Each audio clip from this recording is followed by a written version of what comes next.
welcome our distinguished panel.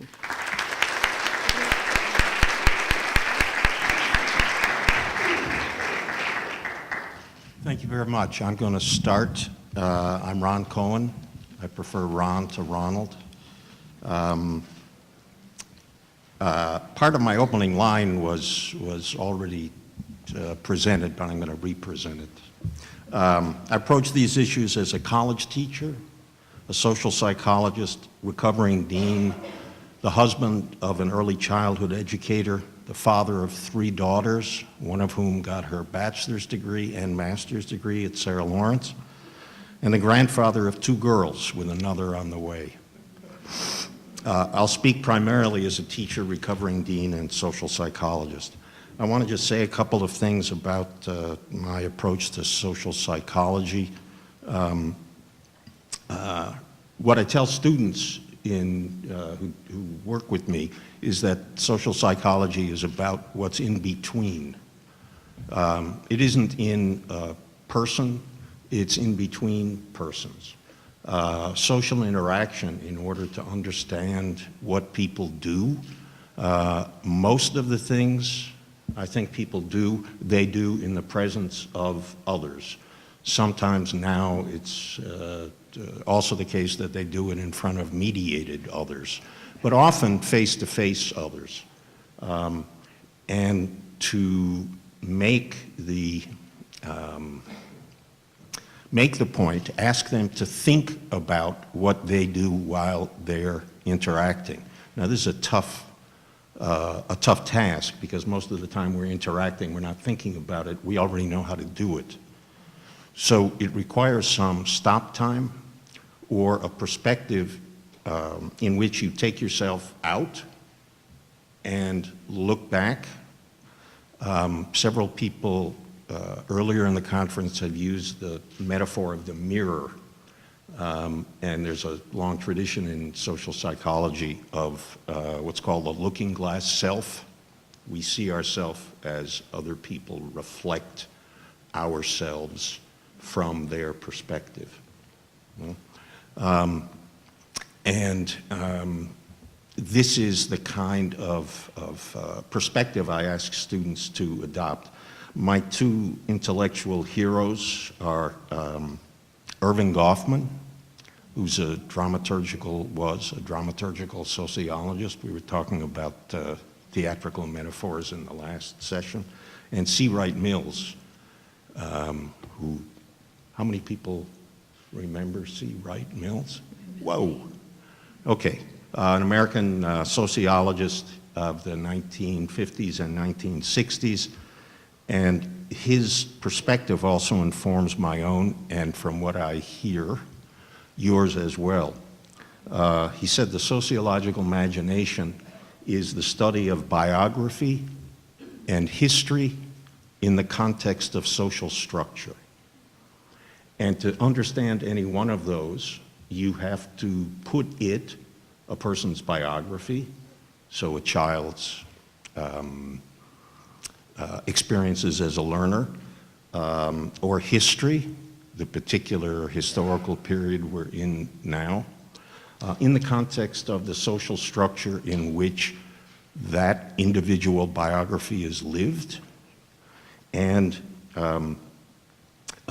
the historical epoch in which it occurs, all in the context of the social structure that gives it shape and meaning. I also want to say, there was a reference to it last time, all 3 of our daughters were Prospect School students. Judy and I are Prospect School parents. You might be interested to know that Jessica Howard, some of you might know her, she studied with Pat Carini, taught alongside her at the Prospect School. She started her own school in Bennington or Shaftesbury, Vermont, and one of our daughters, our granddaughters, now goes there. So we have a lot in common. One of the saddest things about Bennington College is about 4 or 5 years ago, the college decided to end its 75-year-old early childhood program. And This was a serious mistake. I used to teach in a room with a large window, and we would be talking about things, and you'd see someone leading 10 two-year-olds past the window, and you couldn't do anything but stare at them. They just grab you. And unfortunately, we no longer are able to do that. I've been at Bennington College, which is one of your competitors, for 42 years. I'm only 45. And I love teaching most of the time. One of the reasons is that I can teach what keeps me up at night, which is one of our mantras at Bennington. I hope I'm able to convey that to students, because I know what happens when I hear other teachers talk about what keeps them up at night. One of the best teachers I had was Theophanos Stavru, from whom I took a full-year course in modern Russian history from 1825 to the then present 1965. So this was a while ago. What I remember best is the lecture he gave about the murder of Rasputin. Stavru spoke as if he had been there in December 1916. He wasn't. Narrating the combination of forces that led to the 1917 Russian revolutions through the difficulties facing the conspirators as they tried to save the Russian monarchy. I still remember it 48 years later. Not the Russian monarchy, but Theophanos Stavru's lecture. We don't often associate the lecture, on which Irving Goffman wrote a wonderful essay, with progressive education, and I almost never give one in class. Our classes, like yours, are very small. But watching someone so totally wrapped up in what had seemed a single historical incident did for me, I realize now, was to suggest the importance of emotion in teaching. I saw a willingness to risk displaying a passion for teaching, for students, and for learning. Progressive education is exhausting, right? It is, and it should be. It requires sincere emotional investment in students, in intellectual and artistic inquiry, and in being willing to learn from students, as well as teaching them. Yes, I got notes here. Yes. One of the things that I've done is continue with tradition of study of student development. Some of you might recall what used to be called the famous Bennington study. It was a study of women who were students at Bennington from 1938 to 1942, conducted by one of my teachers, Ted Newcomb. Ted revisited the people who participated in the initial study in 1959-60, and he and Dwayne Alwyn, a colleague at Ann Arbor, and I did the third study that was published as a book in 1984.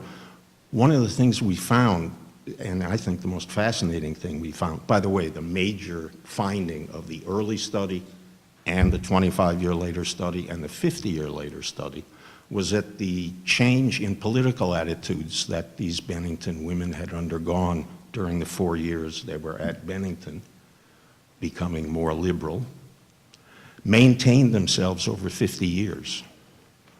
This was the first demonstration, longitudinal demonstration, of the effect of attending college on political attitudes over that length of time. Well, one of the interesting things that we found in the 1984 study, we asked the women who were then in their 70s what kinds of influences or what kinds of factors they thought influenced their attitudes. And one of the things that they mentioned were their kids. Now, 1984, 72, their kids, when did their kids grow up? Well, the kids, many of their kids grew up in the 1960s. What was going on in the 1960s? We heard stories of women listening to their children, who were students then, 2 minutes remaining. Oh my goodness. Okay, I'm going to have to rush through then.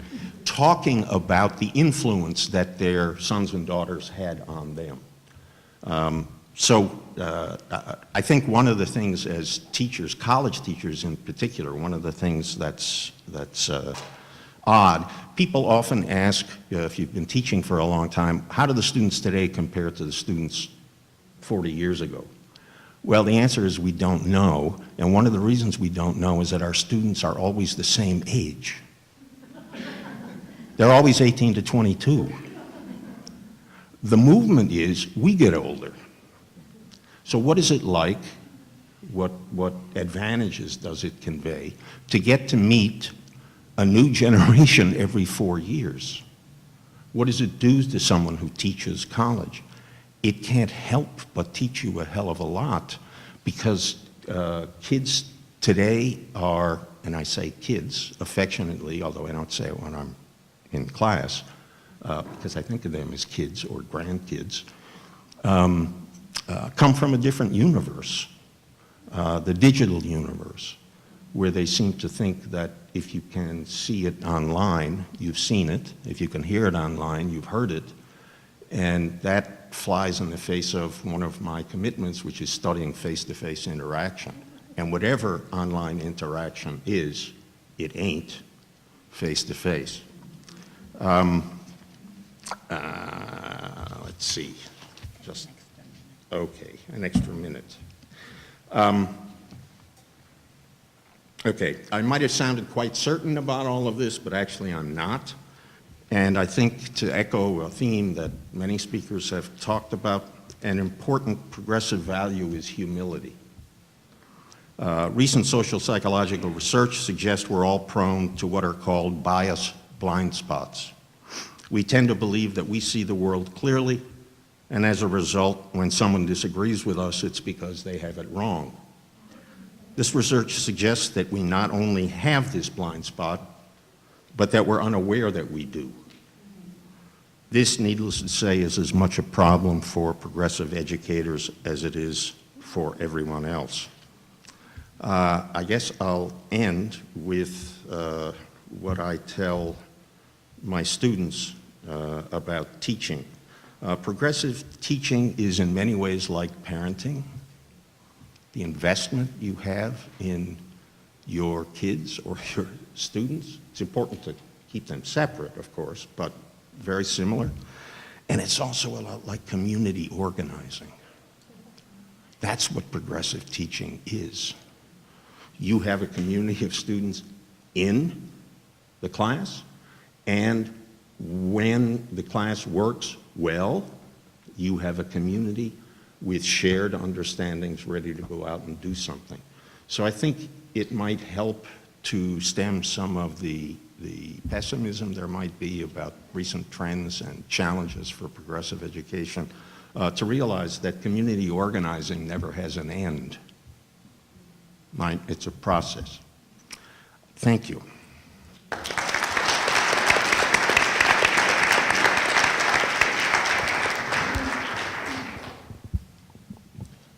See if this works.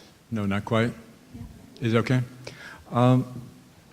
It's late in the day, and folks are already thinking it's been a long day, I'm sure. So I'm not going to read the 21 pages that I brought with me. I'm going to put a few ideas on the table and see if we could have some conversation about them when we get a chance to have that conversation. I imagine that over the day and a half, there have been a lot of opportunities to quote John Dewey, and I'm sure somebody has quoted that the goals and the process of education are one and the same thing. I don't know if that's the #1 quote that you would find in looking up anything that reports or lists quotes of Dewey's, but that has to be very near the top. And it's one of those things, I think, that with Dewey generally, one can keep coming back to any of the texts. I have, over the years, keep coming back to them and saying, my God, did I ever read this before? I'm getting an entirely different understanding of what it is that I'm reading. And even preparing for this talk, I had to decide, first of all, whether or not I was feeling relatively optimistic or if I was feeling relatively pessimistic. In terms of what keeps you up at night, I'm concerned with the confluence of the child-centeredness of progressive education and the political intentions of progressive education. So what I'd like to do is talk a little bit more about the political side, if I may. And I'm going to start with reflecting on this idea again of the goals and the process of education being one and the same thing.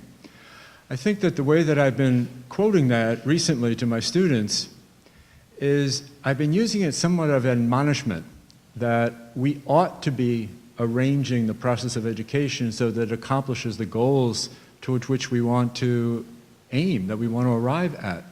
But I realized that I was casting it into the subjunctive. I was also trained as a linguist, so forgive me. I was casting it into the what if, but actually the statement is simpler than that. It says the goals and the process of education are one and the same thing. And so I thought, okay, so all I actually need to do to fulfill another of Freire's advices to us, which is to learn to read the world, is I have to examine the dominant processes of education to find out what the goals really are. And so I would ask right away, the first idea I'd like to put on the table, if this should happen to be new to you, is cui bono. Given the state of affairs that typify public education in this country, who benefits? Cui bono, who benefits? So if we ask that question and we examine, as sociologists or psycholinguists or ethnomethodologists or whatever technique we want to use, what is actually going on in the majority of cases? And ask, so who's benefiting from this? Look at the structures that shape teachers. It feels as if you have a progressive ideal, you are always swimming upstream. You're always fighting against hurricane-force winds to try to accomplish something in the midst of all of the incentives that are toward doing scripted lessons, preparing for the tests, feeding, preparing for the standards, the core alignments of one kind or another. And when I was dean, I can't even begin to describe the amount of time wasted trying to create matrices that aligned one set of standards to another set of standards to another set of standards, and no attention to children during any of that time. No attention to our own teachers who are in preparation at that time. Everybody's busy filling out little boxes. Little boxes, little boxes. That reminds me of something. I try not to be pessimistic. I look around and I think, well, actually I'm being sensible to be pessimistic. But on the other hand, also to follow Freire, that there is no possibility of change unless there's a dream, and there's no possibility of dream unless there's hope. And I guess there's no possibility of hope unless there's a shred of optimism. So somehow or other I managed to remain optimistic. And I hope that I continue to share that with my students, but I'm also damn angry a lot of the time. And I need also to find ways of saying that without discouraging my students. We have a very large program well, we have a doctoral student program too, but we have a large program of master's students who have their liberal arts degrees from wherever they earn them, and they come to us to get a license. And teacher preparation at that level has been stripped of liberal arts content. The regulations pretty much force it to be in all vocational training. And the vocational training mindset reminds me more than anything else of military training. I recently did a military-based course to get my captain's license, so I get to experience military training of a kind. It's horrible. It's not the pedagogy that you want to inflict on your children. But it's efficient. It's very efficient, and it's very measurable, and it's driven by extremely precise lists. Can't even call them standards, they're lists of exactly what you must memorize. Is that what we want? Is that what's happening to our schools now in the great majority of instances? How do we, in this environment, keep a progressive spirit alive?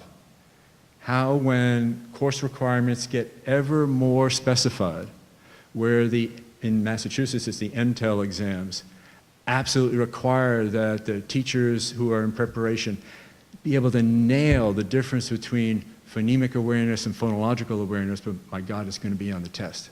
And if you can't describe that as a linguist would, you're in trouble. So what are we demanding? We're demanding a skills-based approach to teacher preparation. And those teachers, if they succumb to the system, are demanding a skills-based approach to learning in the schools. So that, again, the process and the goals become one and the same. This is what distresses me. There is so little time, we talked about leisure earlier, so little time for leisure to think, to reflect, to examine, now I'm speaking of the adult teachers in preparation and the graduate students, to reflect on their own learning, to critically examine their own learning. So I want to, given the time that's available, I'm not sure how many minutes I have left, but I want to share one specific anecdote because I think it might be something that's memorable and all the other words will be forgotten. There was a wonderful essay by Nicholas Barboulis, if I'm pronouncing his name correctly, back in 1986, Harvard Ed Review. And in it, he provided an analysis of a children's book, which is how they got him back on the tracks. So I was showing this to the two 8-year-olds and the 9-year-old, and they just launched right into it. They just couldn't stop talking about how this was exactly what school was like. And the 9-year-old thought Tootle was far more realistic than Ferdinand. Nobody got to do what Ferdinand did. Everybody got forced to do what Tootle did. And so I thought, this is a fantastic conversation. Why didn't I bring a tape recorder? But then Anna, the 9-year-old, gave me one more story, and this will stay in my brain forever.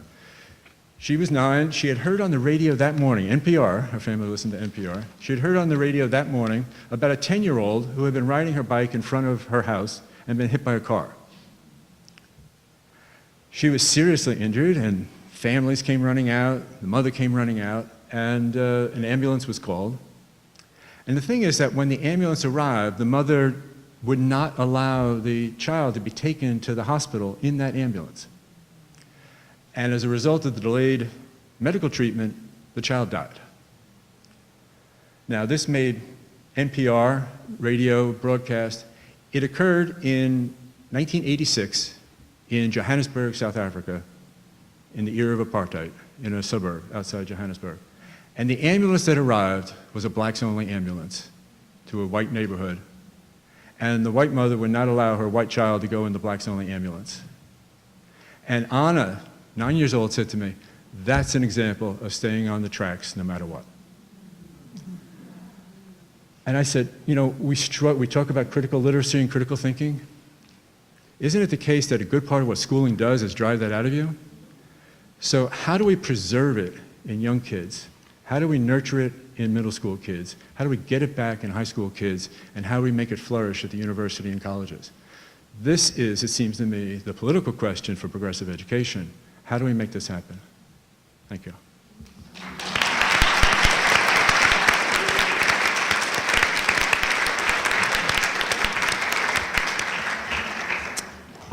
Okay, I'm on. I've been very fortunate to have lived progressive education for the last 37 plus years here at Sarah Lawrence. In fact, I feel as though, to use a term that we use in dancing, I feel like I embody them. Although I've never studied Dewey or any education theory whatsoever, I've learned about progressive education through Dewey's method, hands-on, by teaching dance history at the Center for Continuing Education, a member of the dance faculty, an associate dean of studies, and a member of the board of trustees. What makes it easy to uphold progressive values in this community is that they're shared. It's very interesting that whenever outside accreditation people or consultants or financial people come and look at the college for whatever reasons, their reports always mention that there is a consistency across the board about how people view the mission of the college, and that everybody knows what that is. And I find that tremendously reassuring, because as a faculty member, going to become a dean did not mean a shift of perspective. Going to be on the board of trustees did not mean a shift of perspective, because I knew what was the major value of this institution. So what is it? I decided to look up progressive education on Wikipedia.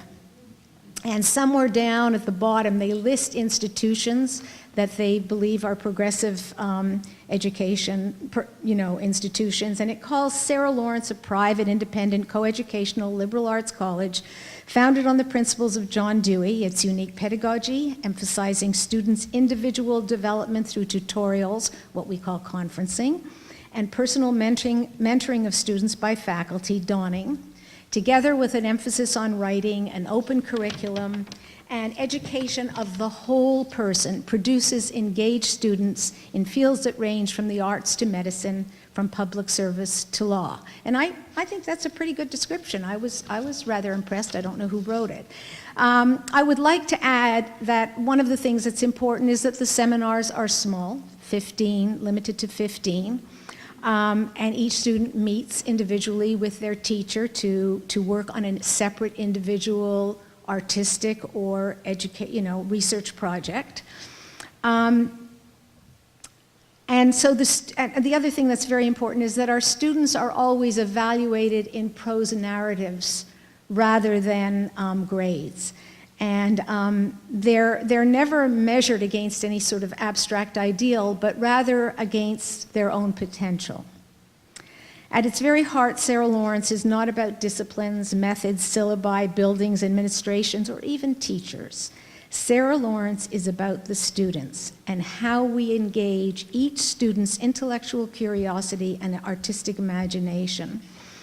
And this was, I'm going to illustrate this in a number of ways with stories, because I think stories are what we learn best from when people tell us stories. And each relationship with each student is a different story. And I want to tell one of my stories, which is based on the dawning relationship.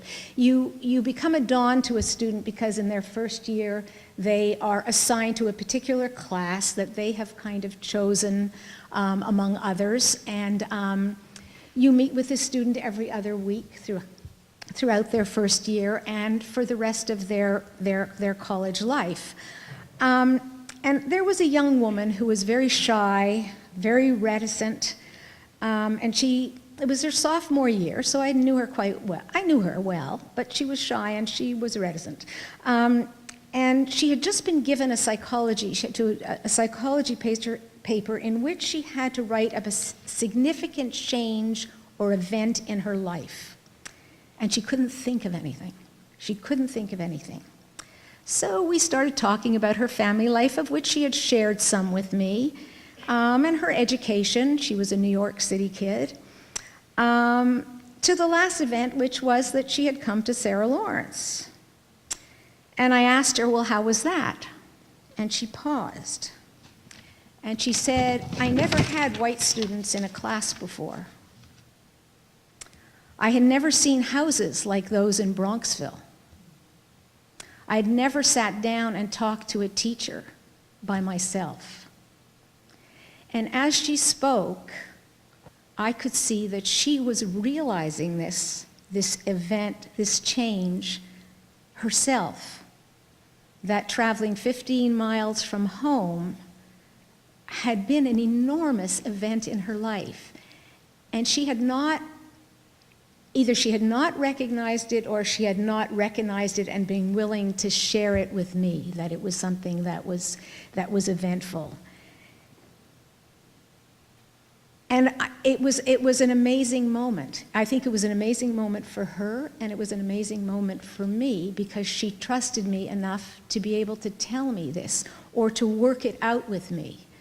And that's because I knew her and she knew me. And we had the chance to develop a relationship which enabled her to move forward in thinking about who she was and then fulfilling an academic responsibility.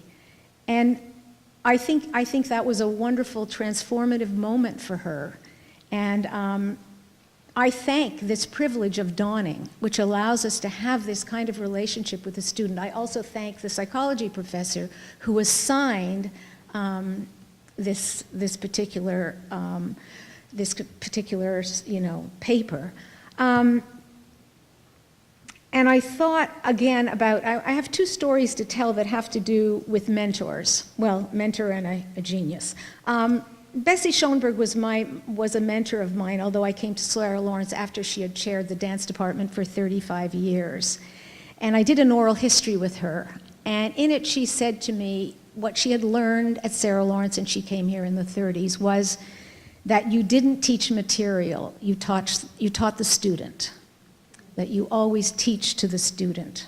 And then I thought of another story, which involves the choreographer George Balanchine, who was traveling to Philadelphia to audition young dancers for his school in New York, and he was traveling with one of his dancers who was going to be teaching this audition class while he watched.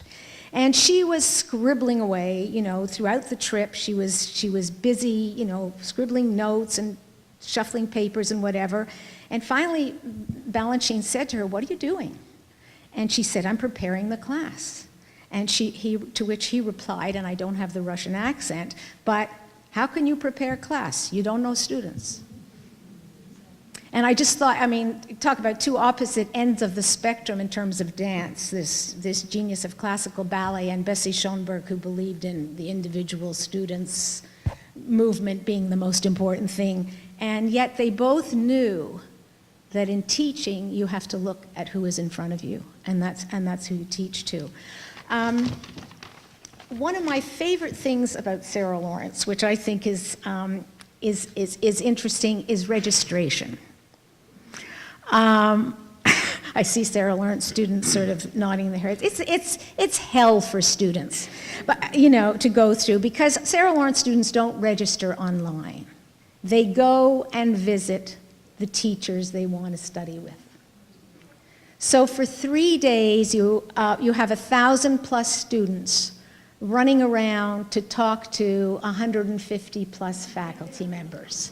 And because it's September, it's either pouring rain or it's horribly hot, and it's very, very difficult. And I see my Donnies at the beginning of that session, and we talk about what they did last year, what they're thinking of doing this year, because they can choose their courses. They're not required to pick, to follow any prescribed curricula. And then they go off. And there's always the student who is absolutely sure that this is the course I have to take. I've got to get into that class. I've got to see that teacher. And if that doesn't happen, I don't know what I'm going to do. So 3 days pass. And they come back. Sometimes they come back in between, but they come back. And I'm always astonished at the transformations that have taken place in them. Because they walked by an office that seemed to be empty, and they looked in, and the teacher said, "Why don't you come in?" And they started to talk to somebody who they had never even heard of, and they had never heard their class before, and all of a sudden, this was the class they had to take. Or they overheard some people talking in a hallway about a particular teacher. Or they all of a sudden realized that, no, it wasn't dance they wanted, it was anthropology and dance. And for me, what can happen in those 3 days where they're allowed to visit and revisit and think and rethink is quite exceptional.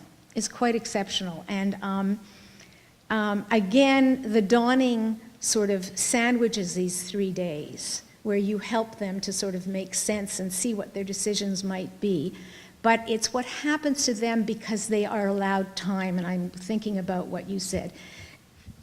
Progressive education takes time. It takes 1.5 years for a student to be willing to tell you how scary Sarah Lawrence was when they first came, or how long it takes to figure out which class do you really want to take. Donnie isn't the only place where relationships are nurtured, and one of the things that I think that we do wonderfully, and which is teaching to the student, is when you're teaching a seminar and a student, you meet your students to discuss their conference work for the first time, and you talk to them about what they've studied, what they've done, what they're interested in, because you want them to pick something to do their research on that's they're passionate about and that they're really going to want to do for a year. And I had a wonderful young woman, a senior, come into a class that I was teaching on world dance. She had never danced before in her life. She had spent the year before in Russia, in Siberia. And so I talked to her a little bit, and I thought, well, would you like to continue some kind of investigation of dance, perhaps in Russia? And she wasn't interested in ballet. She didn't want to do that. And I said, well, maybe look at folk dance. So she decided to do that, and she went to the New York Public Library, and she found some primary sources in Russian. And because she spoke Russian, she was able to decode very interesting political messages in the instructions, the dance's instructions, that she found fascinating. I had never read in any literature before about how the politics were embedded in how you did the dance and what the dance meant. She wrote to me last night, and she said, being able to do interdisciplinary work with Russian in college has, it turned out, made me more marketable both in translation because I had a wider vocabulary than most Russian majors, and in writing, which is what I'm in grad school for now, and I'm going back to Russia this summer to do research. So I thought that was, it's the way in which you have to look at that person who's in front of you and figure out how you're going to help them to learn, to respond to their passions. Am I doing okay? I'm not doing okay. She forgot. No, it's finished? No? Okay. One other thing, then I'll just say one thing that I've noticed happening at Sarah Lawrence lately that I think is really quite wonderful, which is because students work independently on this conference work, I have noticed more and more teachers beginning to work on ways for students to collaborate in the class as well. And I think that is progress that we are making as an institution, where people can work together to collaborate. Oh God, I had so many more examples. There are so many stories. I guess I don't have any great ideas about how we're going to stop swimming fight the hurricanes, swimming upstream. There's a million metaphors for what we try to do in progressive education. I can only say that we stay the course, that we give it what we believe it deserves. And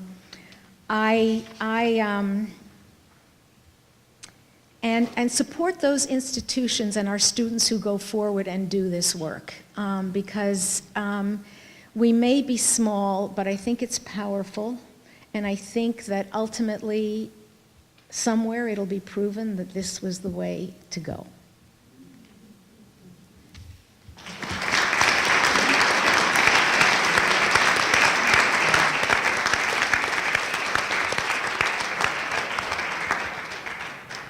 We've had a very interesting mix of ideas. And one thing that has come out again and again is that teaching is an interpersonal situation that takes place within a structure that has its own demands. And those of us who are fortunate enough to be in a structure where the demands of the institution match our values and support the kinds of interpersonal relations that we feel are educating are just very, very lucky. Financial problems always put that under pressure because good progressive education is expensive education. And with all the complexities and contradictions that that involves. So, and there we get into the political, which is part of the social structure. So there are a lot of interesting ideas floating around. I wonder if you would like to comment or ask questions of each other.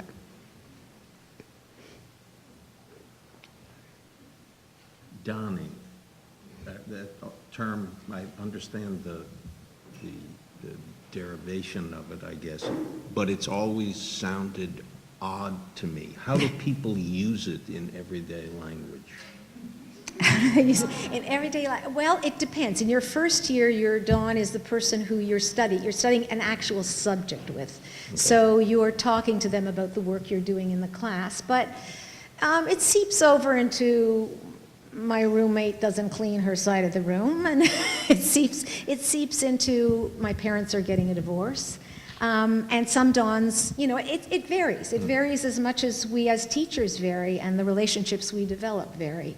In subsequent years, it becomes more about how the student is integrating their program, what goals they might have for the future, what they might want to do for a study abroad program. So it's an ongoing discussion that just kind of grows richer and richer with more information. Don't forget, we get to read the evaluations they get from their other faculty. So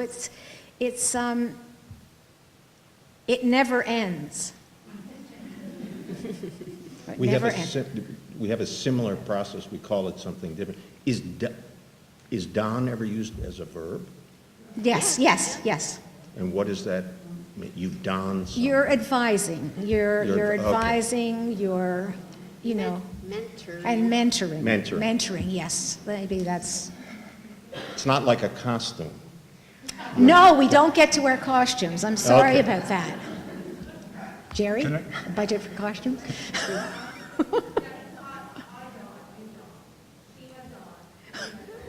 Got it. I have to add a comment on this because although I was born in Brooklyn and you might all hear some of New York in my voice, I've spent the last 37 years in Boston. And so I've adjusted my ear a little bit. And I heard this was the dawning. Oh, Yes, well, yes. It made perfect sense to me. Yes. That's what was that's happening. great. And I thought this was a wonderful process, the dawning, but Yeah. my goodness. So thank you. I had to readjust my ear for being back in New York. We also have shadow dawn, and we have gorilla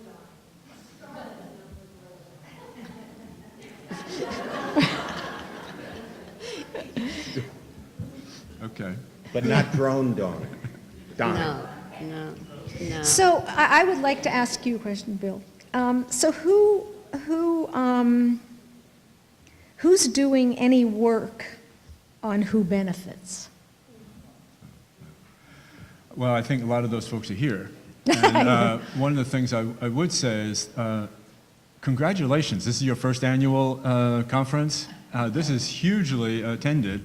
I ran a program like this for almost a dozen years, starting in '86 or so.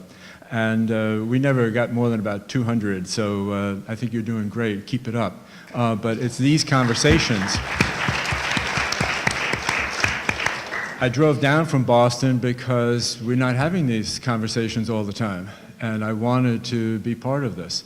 So this is, in fact, I think the first step to do that is by people. It was talked earlier, Jay Featherstone talked about there needs to be time for conversation. There needs to be time for sharing ideas. There needs to be time for collaboration. And this is not the most intimate format, but actually this is a wonderful room. And there are ideas here that you'll carry away and think about and disagree with, but agree with. And this is a point, this has to happen. And it doesn't happen enough. As we get pushed along with schedules, pushed along for exams, pushed along for credits, pushed along for standards, there's very little time for this. And this is precious. You have to hang on to it. It's a Saturday, it's a beautiful day out, and yet this is time well worth spent. You don't have to do this every week, but it's so important that this happen, because it's only in collaboration that any of this can happen. I mean, there's no possibility for any of us individually to have a progressive vision and make it all happen by ourselves. I mean, putting aside what Margaret Mead said, it is the case that we have to do this together. So these are those opportunities. This is a critical moment. This is a progressive moment. Very good.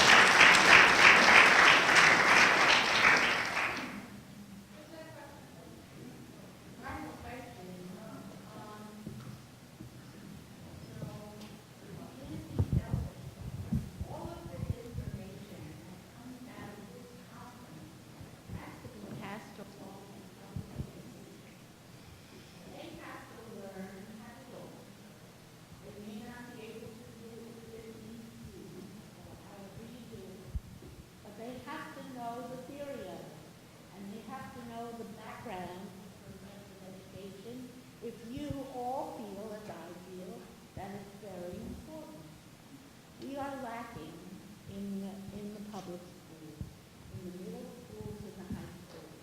We have dropouts, we have school closings, we don't have engaging, we are not engaging, we are not giving them authentic education. You've got to help them. You are in a position to pass on your knowledge.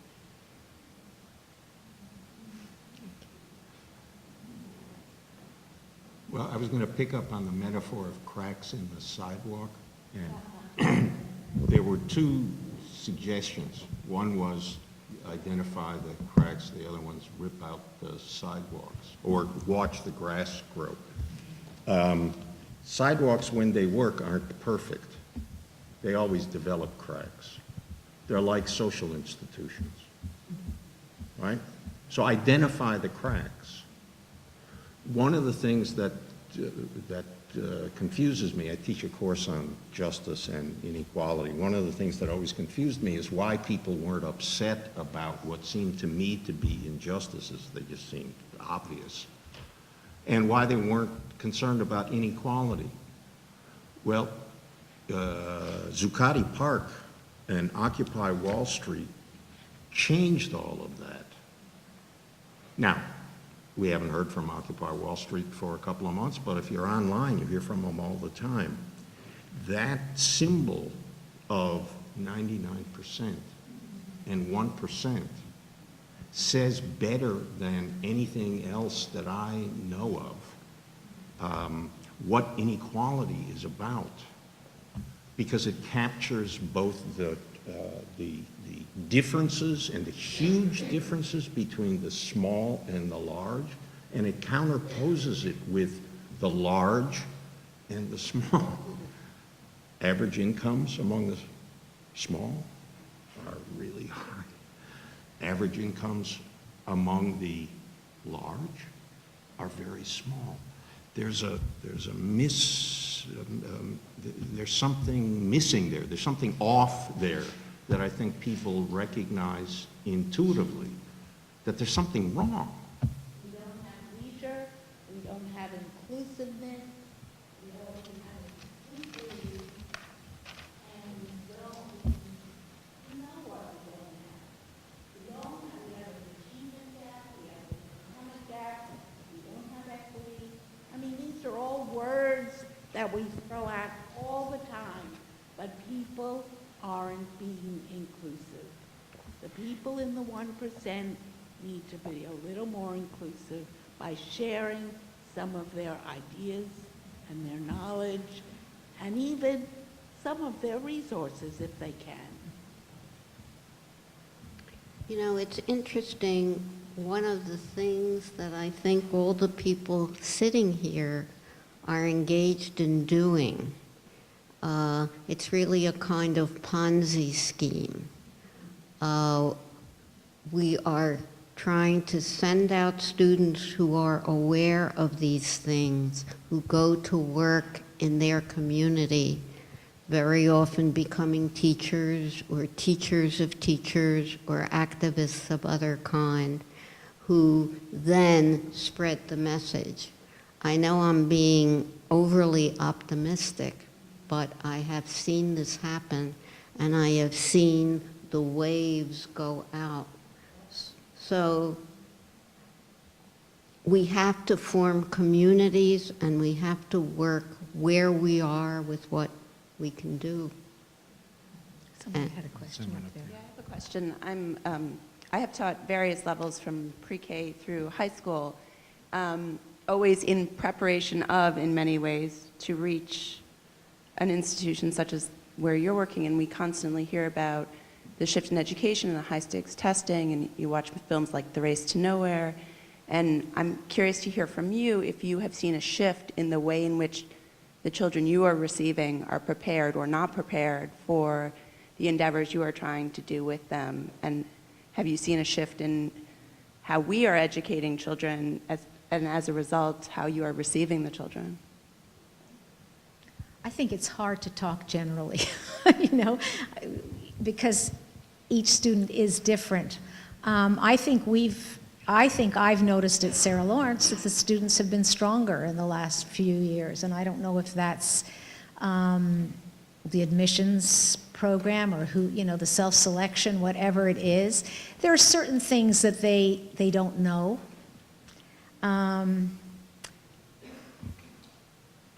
But we still get students who are curious, and and intellectually curious, and artistically curious. So I mean, but we're a very they come here knowing that that's what they're going to do. So I don't know if it's the fairest way to judge all of what's going on in high school education. Bill might be better, or I don't know. Since I see graduate students who have already finished their baccalaureate and are seeking a license, the dominant experience seems to be acute anxiety. Oh, that's And I would like to share that I think that one of the most fundamental errors that we are making in graduate teacher preparation, and I say that as a former dean, we're making a terrible, terrible mistake when we give in to the state requirements that teacher preparation be all about skills. So that teachers really get very little opportunity to reflect on what's working or what's not working, but it's always about the accumulation of skills, and they become, there's a mystification of method. Teaching is presented as being unbearably difficult, and the scariest thing is lacking control, that the children will somehow or other take over the room, and that you'll lose control, and that therefore you better be paying attention to acquiring the skills in behavior modification or some such thing. And it's such a profoundly wrong approach, but it's endemic and epidemic.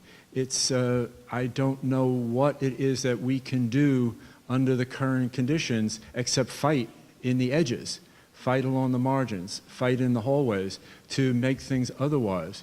Because the fear is reinforced regularly by 4 rounds of testing that the state imposes. It's an economy of fear in the teacher preparation at the graduate level. How to create the opportunity to have this kind of a conversation, which doesn't seem to be about skills, not going to be prepared for the test. Is this going to be on the foundations of reading test? No, it's not. So how do we have space for these kinds of conversations so that there's actually opportunity to explore their own learning, successes and failures, and the children that they've worked with, the adolescents they've worked with, and what it is that moved them, driven them to the passion of wanting to be a teacher, why they are in fact sailing up against the gale, trying to get to a goal that's really hard and disincentivized in today's society. So yes, I think that is the prevailing mood is anxiety.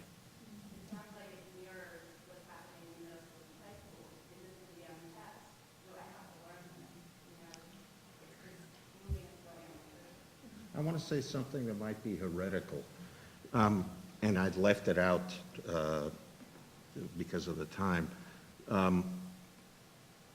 I've become convinced that progressive education is not inconsistent with requirements.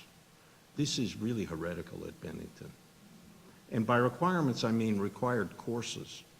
One of the things that, now I take this with my own grain of salt, given what I said about our students always remaining the same age, so I don't know if it's worse now than it was before. But students arrive not being able to write effectively. Not all students, but many. not being able to read critically, and I think today not being able to understand statistics. And I've tried to push at Bennington, one required course for every student would be statistics. Because if you want to be an informed citizen, consumer, or political activist, or, I don't know, farmer, anything, you need to know the language of the people you are contesting. And that language is often statistical language. So you need to know how to understand that and interrogate it. Where does that come from? Students make claims in classes all the time. People are like this. And I say, well, how the hell do you know? I think they're like that.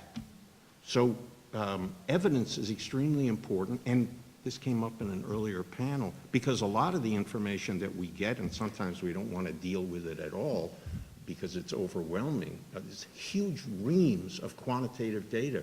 People, I don't think it's wise I think it's wise to say, why are we doing this? But as a matter of fact, we are doing it, and big decisions are being made about students based on that information.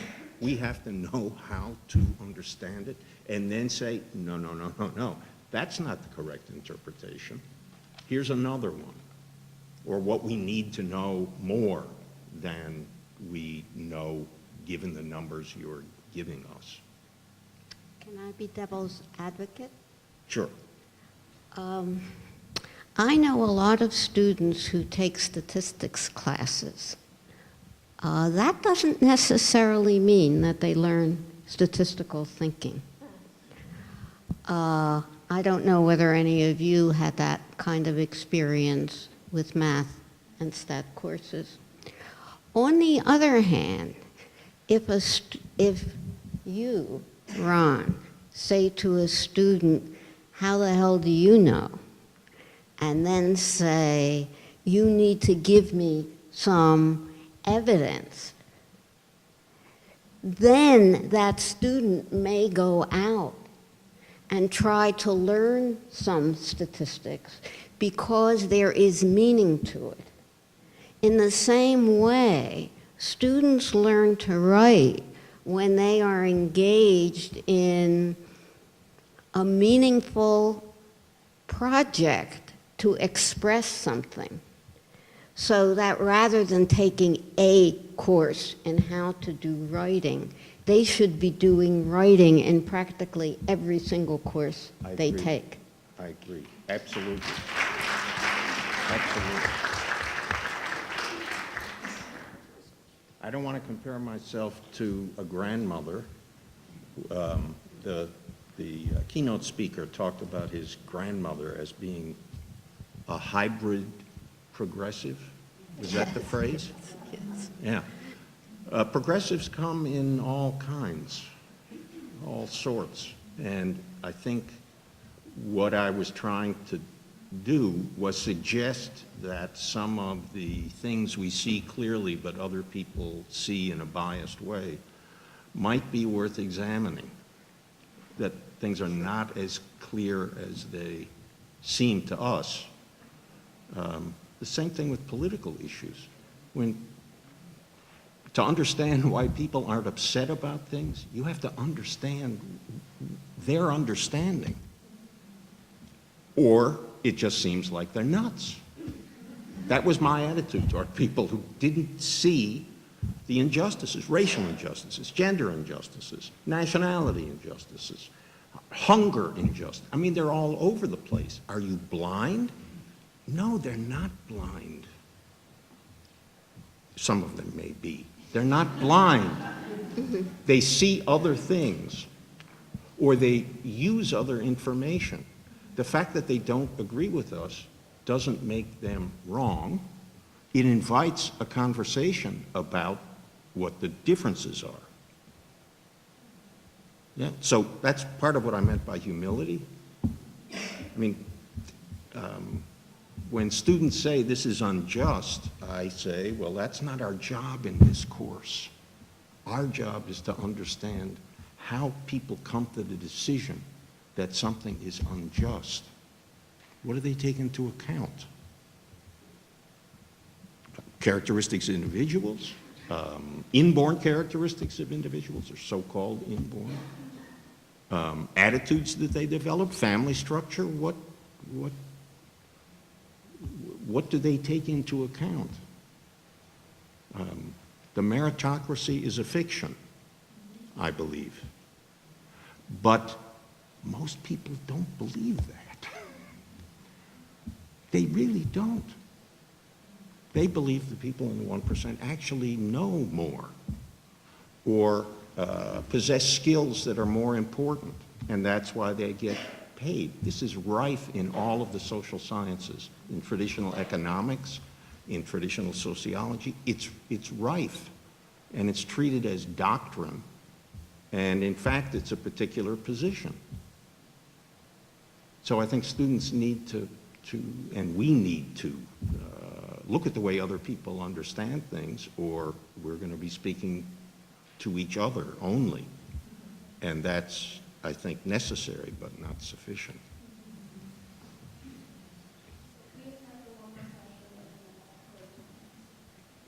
Thank you. I'm an alum of Sarah Lawrence and now a high school teacher. And, I think one issue that's come up again and again today at some of these talks, but hasn't really been dealt with directly, is the bottom line and the cost of education. And, Sarah Lawrence, I think very highly of my alma mater, but it has the unfortunate, reputation of having the highest tuition in the country. I think I looked it up last night, and it was like $46,500, not including room and board. So it's very expensive to come to school here. And the reason why it's so expensive is because progressive education is very labor intensive. The faculty here work very, very hard to meet with all those students individually, at least once every 2 weeks, and maybe more often than that, as sometimes is called for.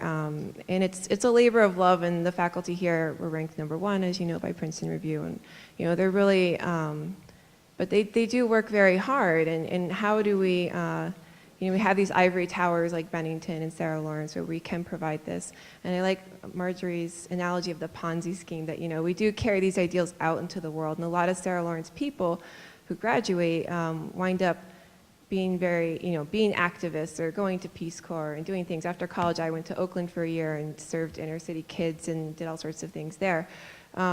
So we do give back, I think, but how do we, the progressive movement is so concerned with equity, and how do you deal with that? Because the idea of a Ponzi scheme, right, is still saying, okay, we have a minority, we have a group of privileged people who get to come to school here, and some students do get scholarships and things like that. I did receive some gift aid, and a lot of students do.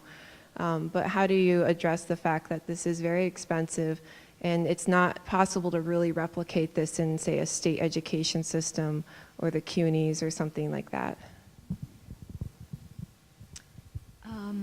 Well, one thing, I think you should know that Sarah Lawrence gives an extraordinary amount of aid to students and has worked more and more to make this educational available to many more students. The young woman, for example, that I spoke of, who came from a school in Manhattan, is someone who's here on full scholarship. I don't know how you replicate it. But I think it doesn't have to be just the Sarah Lawrence model or the 400-person lecture model. I think that people in higher education have to think about other kinds of models where that person-to-person interaction can happen, and it may not be as labor-intensive as ours is, but the recognition that the student needs to make contact with a person that they're studying with in some way for it to be real. It's not that it's the only way, but it is a way that is deeply significant for the individual when they make connection with a teacher. It's very, very important. And I don't, so I think that what has to be worked out is different kinds of models. And I think there's people probably doing it. Some of you right here who are doing it, whether it's in a college or a university or a high school. I don't know, Charlotte, do you want to add to that? Well, it's a problem. I think to deny that it's a problem would be false. Yeah. Sarah Lawrence does give a tremendous amount of gift aid.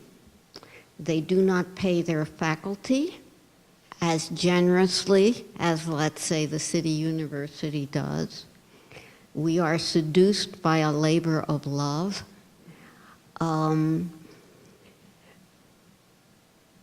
We give more and more money to scholarships.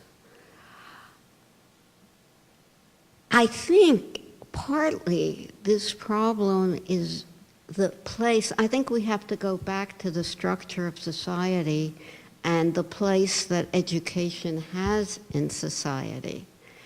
And even though everybody is now the education mayor, governor, president, that doesn't mean that there is money available to seriously do what needs to be done. To start with, by asking, what do we mean by learning anyway? And so all we can do is whatever each one of us can do, and just try to fight together. And I think I want to turn it over to our wonderful Dean, Jerry, who seems to need to have the penultimate word before I...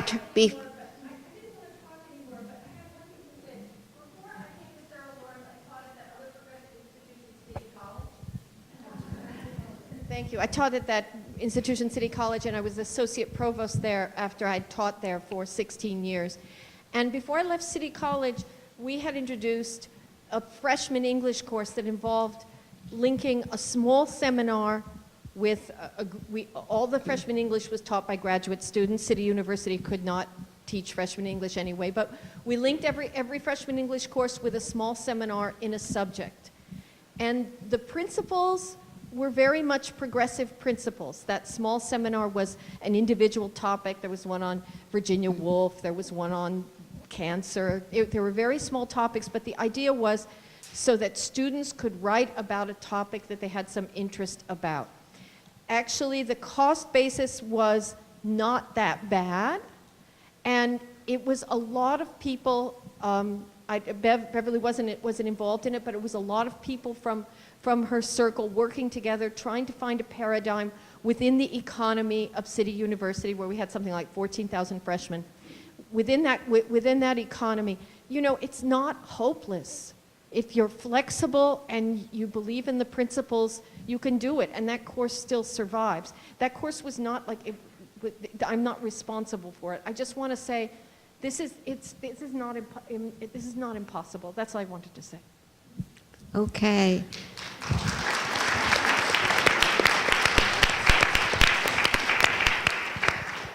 Just a couple more minutes. Can you hear me? It was pointed out this afternoon that this conference, as most conferences, was not particularly a progressive education experience. That is, it primarily embodied people talking to other people who were listening. But I like to think that in the right kind of community, some of that, I like to think of the whole conference as kind of like an extended group time in elementary school where everyone's sitting around on the rug and listening to each other and thinking about it and having a chance to say.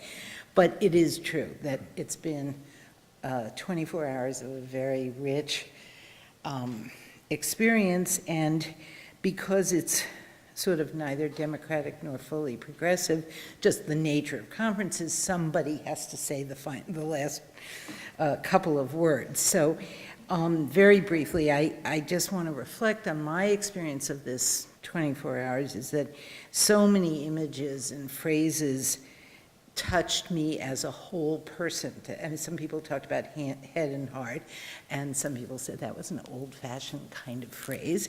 But as a whole person, I sat here and listened to all of this, and so many things. I'll just mention a few.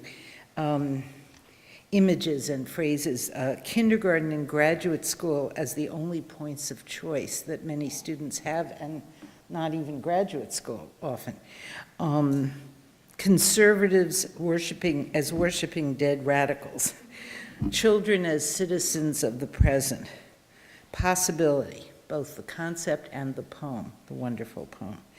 Education as life.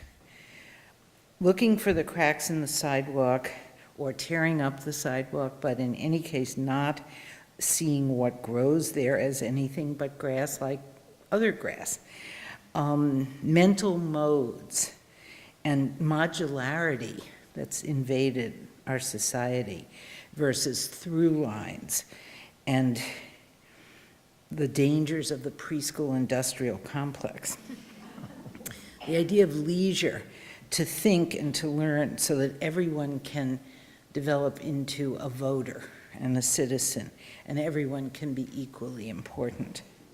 Baba, the poet. But overall, thinking about the themes and conversations that circled back and around in complex ways throughout this 24 hours, I think of two words that are, or symbols. One is struggle, and the other is the sandbox.